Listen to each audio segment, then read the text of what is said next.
perkenalkan, nama saya Dini Ratnasari Waru, NIM 0320220114. Di video kali ini saya akan membahas tentang anatomi dan fisiologi sistem kardiovaskular. Sistem kardiovaskular ini merupakan suatu sistem organ untuk memindahkan zat menuju sel-sel tubuh manusia. Sistem kardiovaskular ini terdiri atas jantung dan pembuluh darah. Baiklah, kita akan membahas yang pertama, yaitu jantung. Jantung ini adalah pompa berotot di dalam dada yang bekerja terus-menerus tanpa henti memompa darah ke seluruh tubuh. Bagian kanan dan kiri jantung masing-masing memiliki ruang sebelah atas atau disebut dengan atrium yang mengumpulkan darah, dan ruang sebelah bawah atau ventricle yang mengeluarkan darah. Agar darah hanya mengalir ke dalam satu arah, maka ventricle memiliki satu katup pada jalan masuk dan satu katup pada jalan keluar. Sekarang kita membahas mengenai anatomi jantung.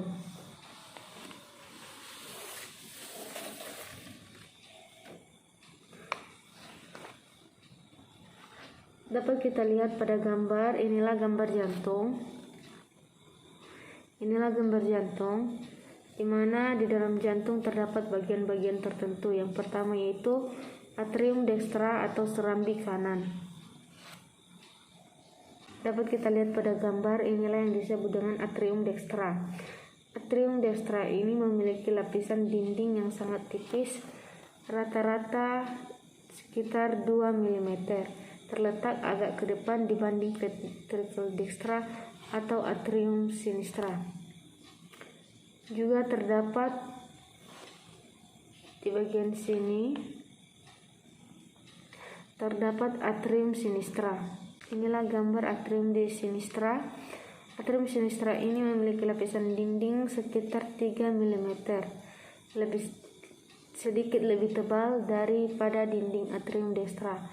Darah mengalir dari atrium sinistra ke ventricle sinistra melalui katup mitralis.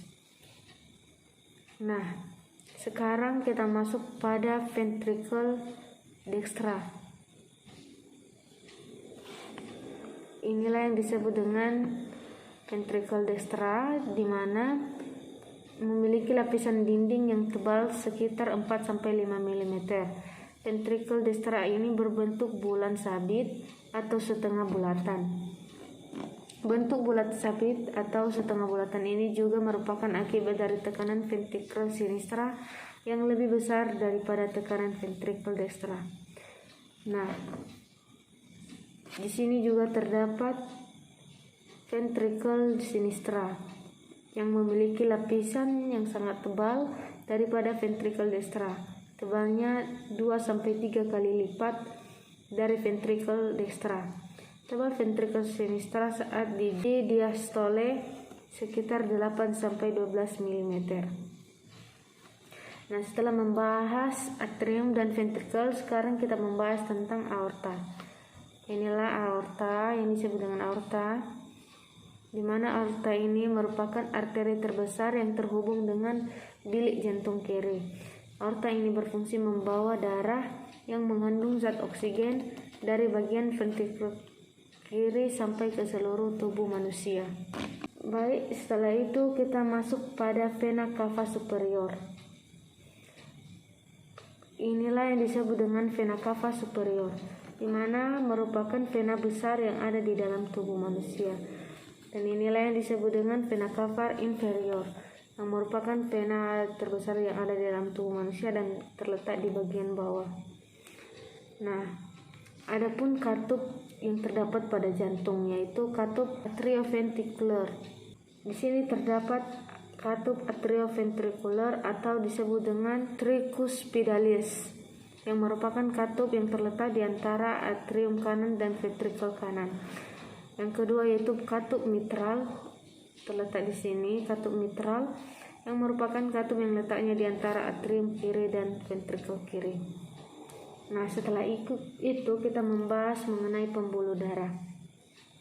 Pembuluh darah ini merupakan bagian dari sistem sirkulasi tubuh manusia. Darah merupakan cairan jaringan tubuh yang fungsi utamanya mengangkut oksigen yang diperlukan oleh sel-sel tubuh. Darah ini terdiri atas plasma darah yang sekitar 55%, sel-sel darah 45% yang terdiri atas sel darah merah atau eritrosit, sel darah putih atau leukosit, dan keping darah atau trombosit. Plasma darah ini merupakan komponen terbesar dalam darah. Nah, setelah kita membahas mengenai anatomi dari jantung tadi, sekarang kita membahas tentang fisiologinya. Yang pertama itu jantung. Jantung ini berfungsi sebagai alat atau organ pompa darah pada manusia. Yang kedua, serambi kanan, berfungsi untuk menerima darah kotor yang berasal dari seluruh tubuh. Yang ketiga, serambi kiri, berfungsi untuk menerima sumber darah kotor yang berasal dari paru-paru.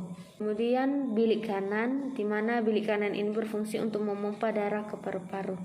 Sedangkan bilik kiri berfungsi untuk memompa darah menuju ke seluruh tubuh. Kemudian yaitu aorta. Aorta ini berfungsi untuk membawa darah yang mengandung zat oksigen dari bagian ventrikel kiri sampai ke seluruh tubuh manusia. Kemudian vena cava superior, di mana berfungsi untuk membawa kembali aliran darah yang mengandung karbon dioksida yang asalnya dari seluruh tubuh di bagian atas menuju ke jantung. Kemudian yaitu vena cava inferior, di mana berfungsi membawa darah yang berasal dari tubuh bagian bawah menuju atrium bagian kanan jantung. Nah, adapun fisiologi dari katup yang terdapat pada jantung, di mana katup atrioventrikel ini berfungsi untuk membuat darah cuma bisa mengalir dari atrium menuju ventrikel.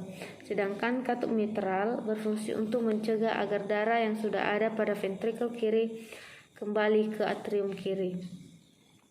Nah, setelah kita membahas tentang anatomi fisiologinya, sekarang kita masuk pada mekanisme atau perjalanan peredaran darah.